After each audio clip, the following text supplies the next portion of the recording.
Nous sommes une vitrine digitale des activités du Temple des Nations. Retrouvez sur notre chaîne tous les jours des messages, des enseignements et des informations relatives aux différents thèmes des séminaires abordés au Temple des Nations Paris, Lyon, Yaoundé et Douala. Ne manquez pas de vous abonner sur notre chaîne YouTube en cliquant sur l'onglet rouge où est mentionné s'abonner à l'effet de recevoir des notifications à chaque moment qu'une nouvelle vidéo est mise en ligne. Partagez et commentez. Dieu vous bénira. Passez des merveilleux moments en compagnie de notre chaîne YouTube. Ne te tais pas quand je crie vers toi. Ce soir, tu vas entendre et voir le résultat parce que nos prières ne tombent pas dans l'eau.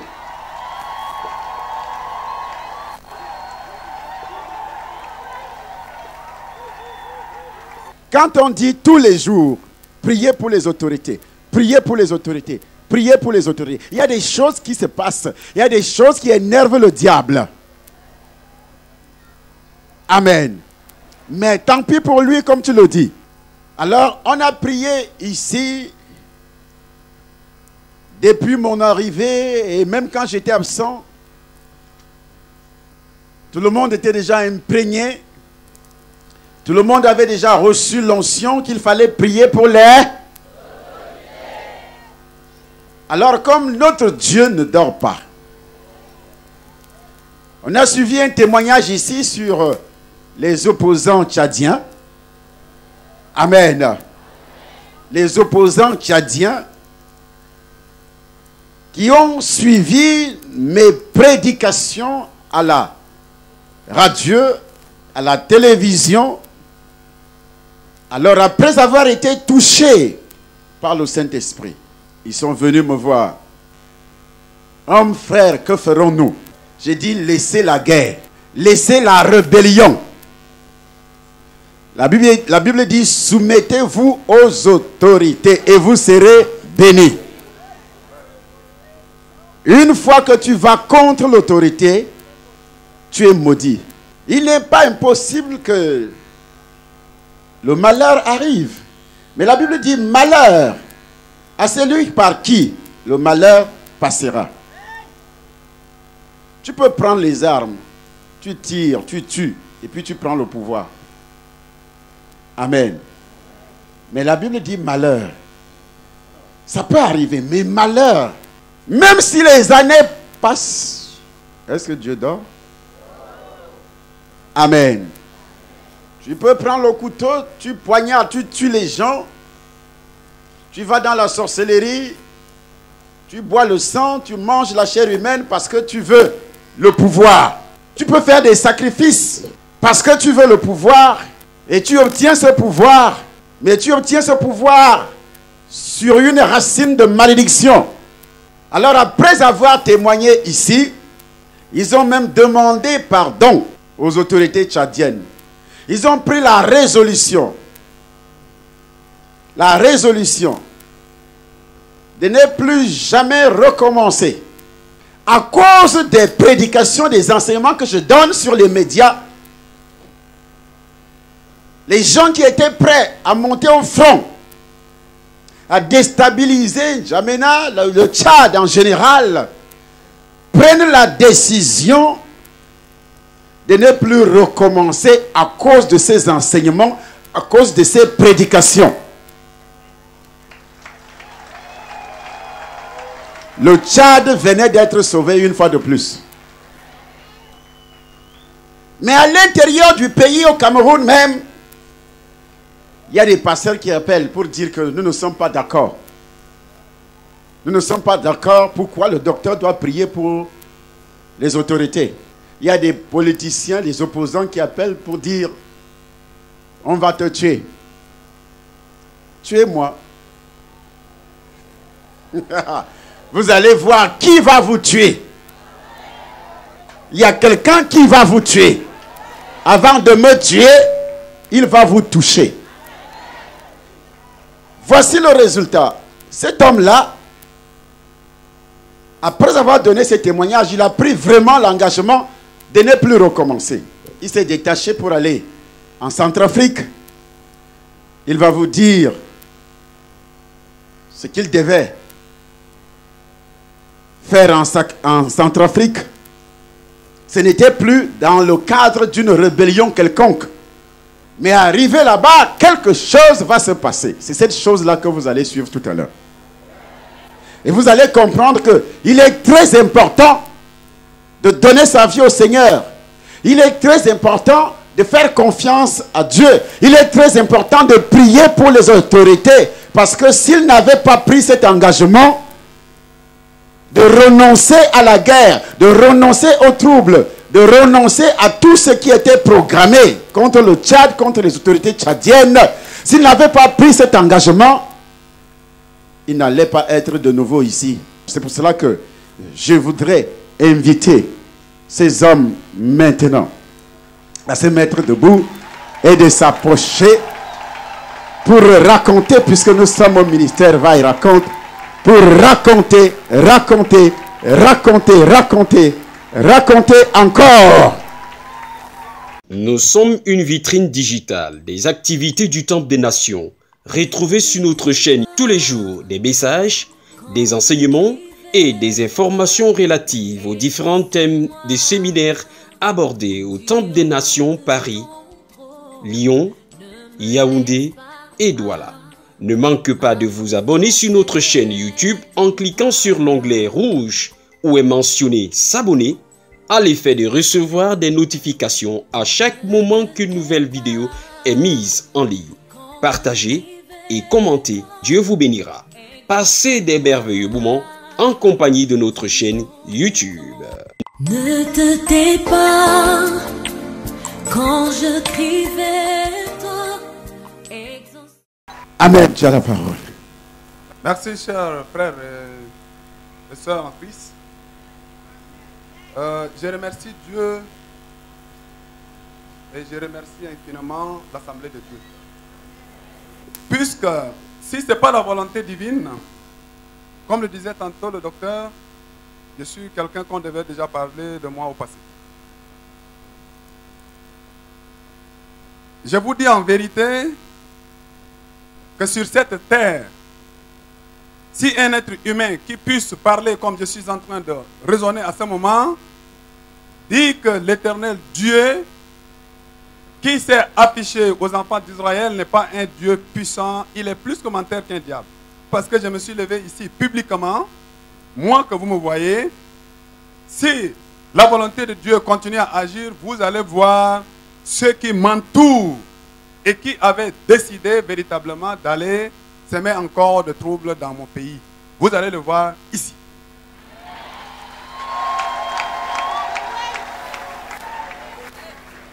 Je l'ai dit et je vais m'imposer en tant que chef.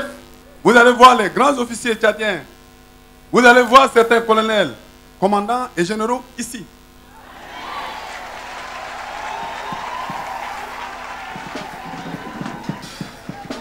Je le dis et je le déclare parce que la fois dernière, quand je me suis levé publiquement ici, lorsque j'ai été touché par le message pour demander pardon à Dieu, j'avais résolu en mon cœur de convaincre ceux-là pour qu'on ne puisse plus, n'est-ce pas, entreprendre encore les actions de violence, mais chercher plutôt la paix par rapport à la main tendue du chef de l'État tchadien.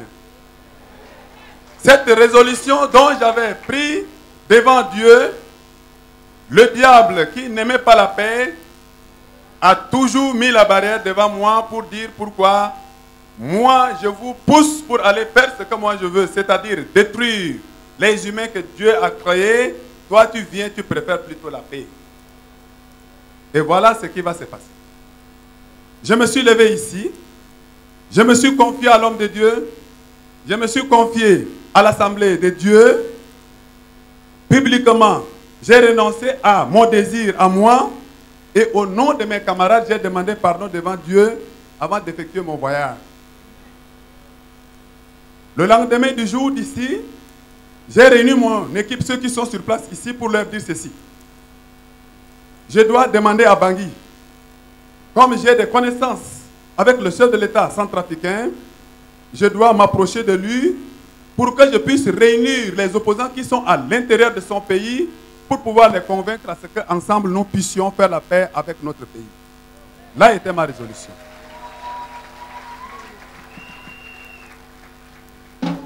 Le premier jour que j'ai passé ma demande directement à Bangui, dans la soirée, j'ai reçu 3 messages qui me disent que tu peux librement entrer sur le territoire centrafricain pour entrer.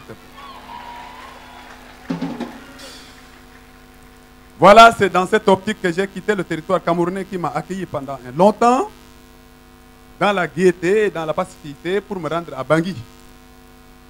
Arrivé à la frontière de Bangui, ce qui s'est passé, c'est ceci. On m'a accueilli, on m'a donné le visa. On m'a demandé de continuer un bon voyage. J'ai progressé, arrivé à 150 km de Bangui. On m'enregistre dans la zone où se trouvaient rien que les gardes présidentiels. Ils m'ont enregistré, ils m'ont demandé de continuer maintenant sur Bangui. À la sortie, arrivé en plein milieu de la brousse, je vois un véhicule militaire qui vient s'intercaler devant le bus. Alors, on commence à interroger les passagers. Qui est l'opposant tchadien dans ce bus? Je suis resté.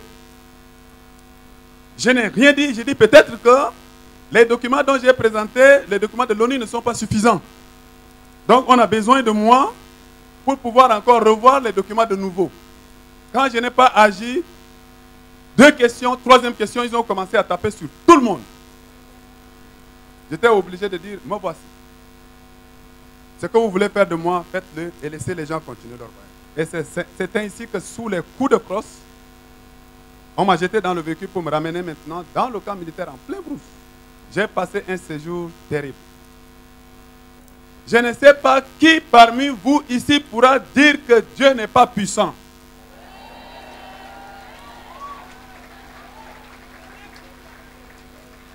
Puisque en ma présence, chaque jour que Dieu fait, les 15 jours que j'ai passé dans ce camp militaire, c'est la mort d'homme. Tout ce qu'on appelle opposant arrive là, doit. Lorsque j'avais eu la chance et j'ai eu la grâce d'un militaire pour pouvoir entrer en contact avec mon équipe, certains qui se sont approchés des ambassades de la Centrafrique de par le monde, ils ont répondu tout simplement que si votre collègue est dans le camp de Bossambélé, ne comptez plus sur lui. C'est la réponse qui leur a été donnée. Tout le monde était déjà paniqué. Ceux qui étaient énervés disent, bon, si la paix que nous cherchons est mauvaise, nous verrons à ce moment. Un homme politique, un opposant, peut-être qui ne connaît pas Dieu, ils l'ont amené un matin à 8 heures. Un homme, un être humain que l'Éternel Dieu a créé qui demande pardon, tuez-moi normalement et remettez mon corps à ma famille. Les gens disent que si tu veux qu'on te tue, qu'on remette ton corps à ta famille, attends, tu verras comment on doit te tuer. Tel que le frère est là, on te prend et on te coupe debout en morceaux. Tu ne meurs pas, mais tu disparais. J'ai vécu. Alors, dans une nuit, le lendemain, où il y a un qui est venu me siffler dans l'oreille que demain ce serait ton tour, je me suis prosterné. J'ai pris la Bible qu'un des frères ici, quand je voyageais, il a acheté, il m'a remis. Un frère de cette assemblée l'avait donné une Bible. Une arme. La Bible, c'est une arme.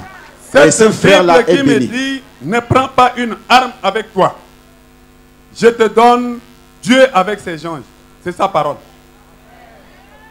Alors j'ai pris cette Bible en main, j'ai dit, bon,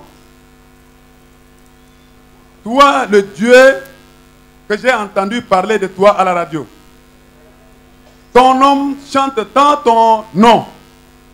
Je suis venu me confier à toi à travers ton nom. Tu m'as remis la Bible, tu dis que cette Bible est toi et tes anges. Si ton nom est menteur, si toi tu es menteur, demain je partirai. Mais sache-toi, Dieu, que je parle et je te qualifie d'un menteur. Mettez-moi de la sorte à l'épreuve. Dieu dit, mettez-moi de la sorte à l'épreuve. Et vous verrez si je ne vous sauve pas. Le lendemain matin, le commissaire spécial de ce camp avec le capitaine qui ne riait jamais avec moi, s'il passe à côté de moi, c'est me donner un coup de savate, ou bien c'est de m'injurier. Le commissaire spécial, il vient, son premier mot, il me dit, Monsieur le Président.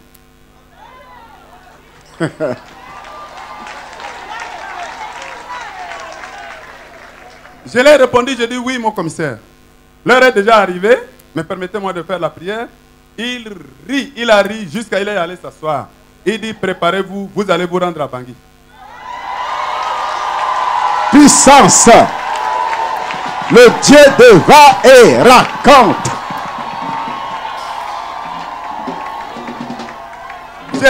J'ai dit à ce moment que peut-être qu'il est en train de se moquer de moi parce que les militaires, quand ils veulent tuer, c'est leur façon de faire. Mais je reste un peu encore. Il reçoit un coup de fil qui vient de Bangui, qui lui dit, mais qu'est-ce que tu attends pour envoyer le monsieur? Nous avons besoin de lui.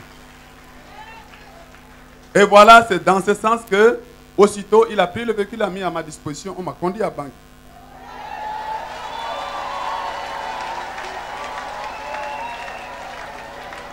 Là encore, le combat de l'ennemi n'est pas terminé.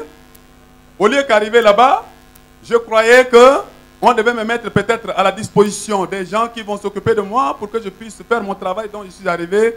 On est allé encore me conduire dans une prison politique où on appelle le commissariat du port politique du port Hamon, en allant en sortant vers le port du Congo RDC. Oui, nous avons des coupures de journaux ici qui parlent de ça, les journaux de Bangui. Voici Ngarotom Yeldalta, Lévi, opposant tchadien sous les verrous à Bangui.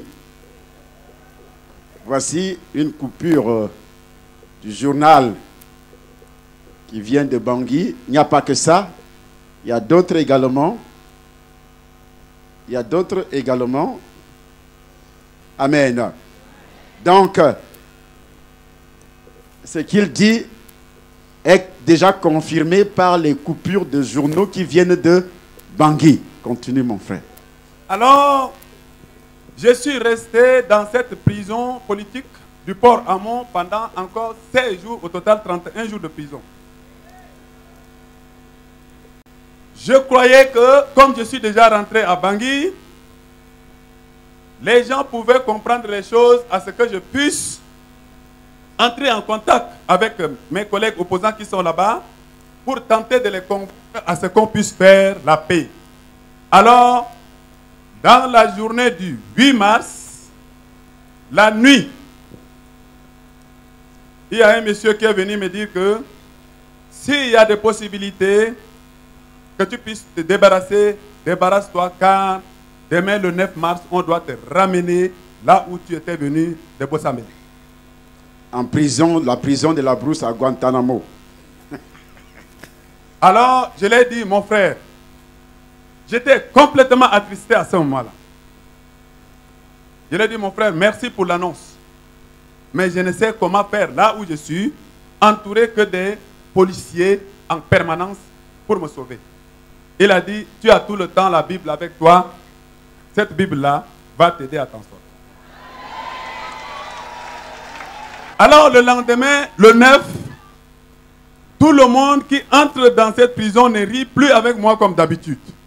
Si l'heure a sonné, ça doit sonner. Mais je vais continuer, toi Dieu, à te traiter d'un menteur. Là était ma prière. Je reste de 15h à 16h. Il y a un colonel qui arrive de l'extérieur. Il entre dans le bureau du commissaire. Le commissaire m'appelle. Il dit, mais écoute, on n'envoie pas les hommes politiques, mais je vais t'envoyer. Va devant la porte là, tu m'achètes de l'eau, une source de Tanguy avec un paquet de cigarettes. Je me lève pour partir, il y a un policier qui me suit. Le policier qui me suit, le téléphone sonne, on lui demande de revenir pour décrocher le téléphone du poste. Oh, Dieu!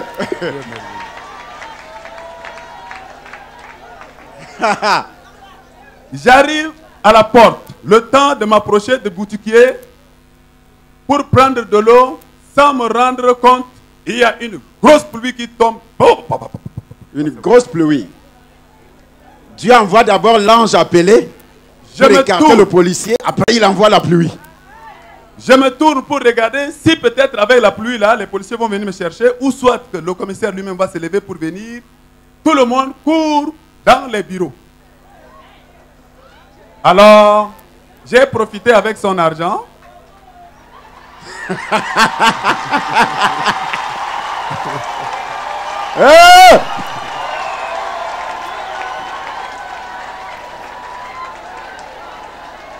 J'ai profité avec son argent.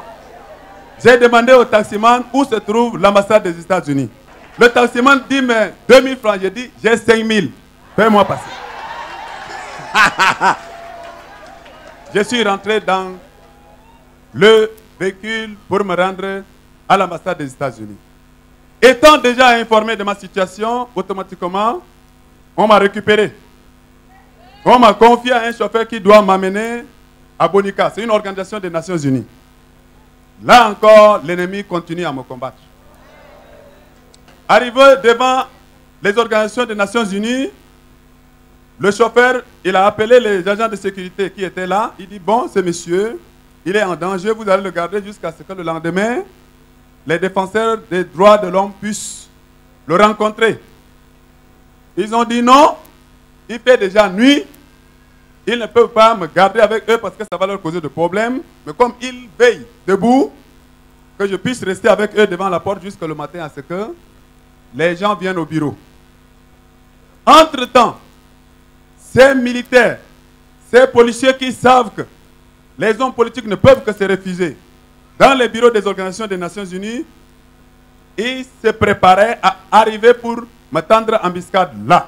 Cette nuit-là, si j'étais resté avec les gardiens à la porte pour attendre le matin, pour moi c'était terminé et que le diable m'avait pris. J'ai dit à ces gardiens, vous m'excusez, mais je vais prendre votre banc là, je vais me coucher sous le manguier à l'angle du mur là-bas et vous restez. J'allais me coucher là-bas, ils sont arrivés, 6 militaires se coucher à côté des murs partout pour attendre à quel temps je dois arriver là pour demander l'intervention. Je suis resté sous le manguier, je les regardais, croyant qu'ils me regardaient aussi, or ils ne me regardaient pas. La puissance, ils ont été aveuglés. Le Dieu de papa. Le lendemain matin, très tôt, quand je me levais du banc, eux aussi m'ont aperçu.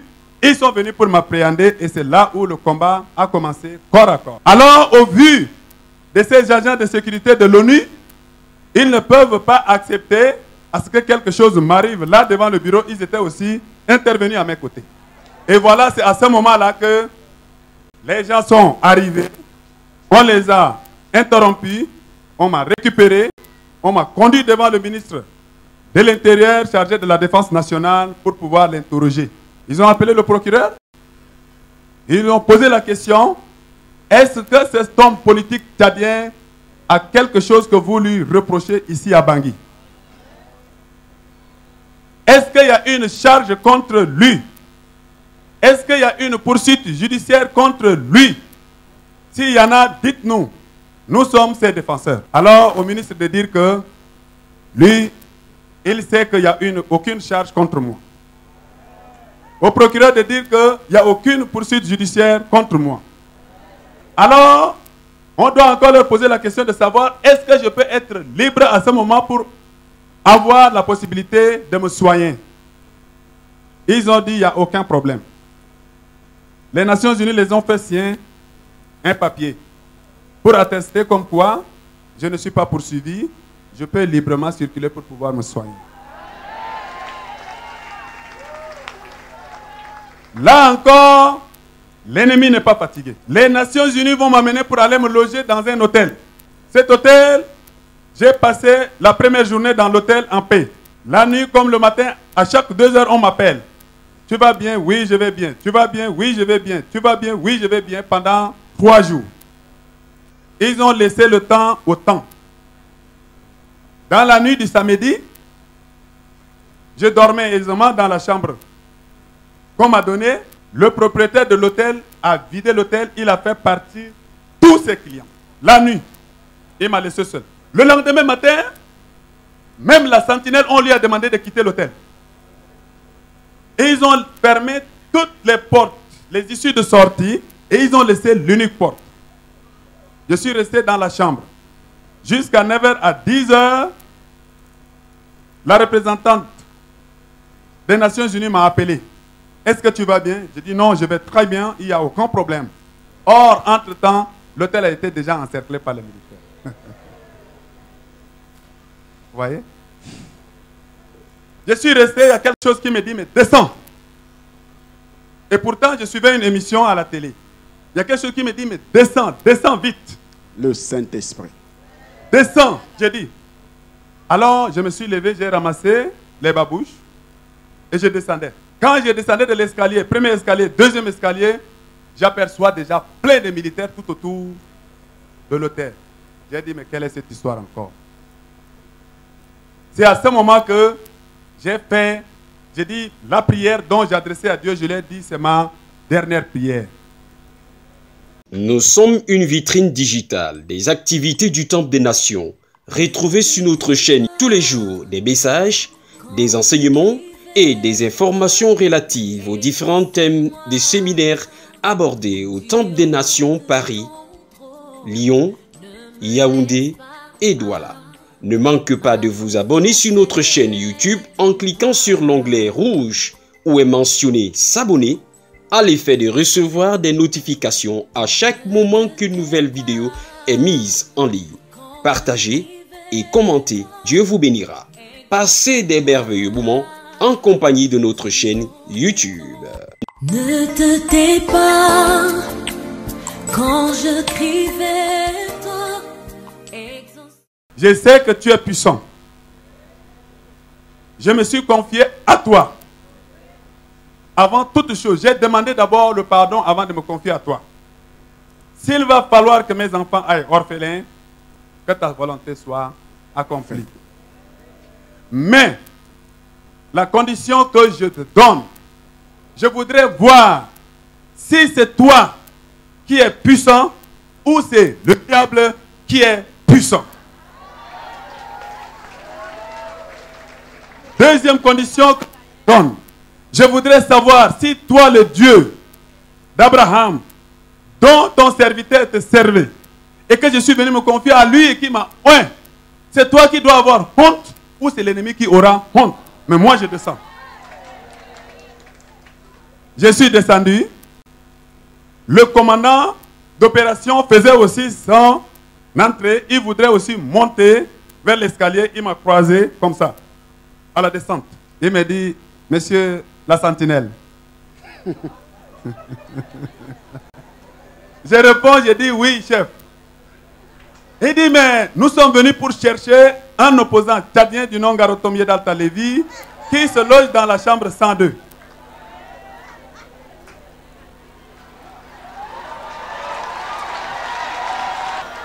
Ah, Dieu les a aveuglés. Élisée a dit, Seigneur, il faut aveugler mes ennemis.